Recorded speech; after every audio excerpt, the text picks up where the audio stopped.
ನಿಮ್ಮನ್ನು ಹಿಂಸೆ ಪಡಿಸೋದಕ್ಕೋಸ್ಕರ ಪ್ರಾರ್ಥಿಸಿ. నిన్ను హింస చేస్తున్నారా వాళ్ళ కోసం ప్రార్థన చెయ్యి. ಹಸಿದವರಿಗೆ ಆಹಾರ ಕೊಡಿ. ఎవరు ఆకలితో ఉన్నారో వాళ్ళకి ఆహారం ఇవ్వండి. కారణము ದೇವರು ನಮಗೆ ಹೇಳಿದ್ದಾನೆ. దేవుడు మాకి చెప్పిండారు. ಹಲ್ಲೆಲೂಯಾ. హల్లెలూయా. ಇದು ಕಳೆದ ವಾರವರೆಗೂ ನಾವು ನೋಡಿದ, ఇదంతా పోయిన వారం చూసిన కార్యములు. ಇವತ್ತು ನಾವು ನೋಡುವಂತ ವಿಷಯ, ఈ పొద్దు కార్యం చూసేది ఏమంటే ದೇವರ ವಾಕ್ಯ ಹೇಳ್ತದೆ. దేవుని వాక్యం ఇలా చెప్తుంది. ಮತ್ತಾಯ ಸುವಾರ್ತೆ 7:7. మత్తయి సువార్త 7:7.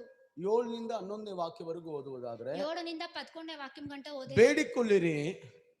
ಬೇಡಿಕೊಳ್ಳಿರಿ, అడగండి, ನಿಮಗೆ ಕೊಡಲ್ಪಡುತ್ತದೆ. మీకు ఇవ్వబడుతుంది. ತಟ್ಟಿರಿ, తట్టండి, ನಿಮಗೆ ತೆರೆಯಲ್ಪಡುತ್ತದೆ. మీకు తెరుస్తుంది. ಹುಡುಕಿರಿ, ಹುಡುಕಂడి, ನಿಮಗೆ ಸಿಕ್ಕುತ್ತದೆ. మీకు ಸಿಕ್తుంది. 11ನೇ ವಾಕ್ಯದಲ್ಲಿ ಹೇಳ್ತದೆ, 11ನೇ ವಾಕ್యంలో చెప్తుంది, ಕೆಟ್ಟವರಾದ ನೀವು ಒಳ್ಳೆ ಪದಾರ್ಥವನ್ನು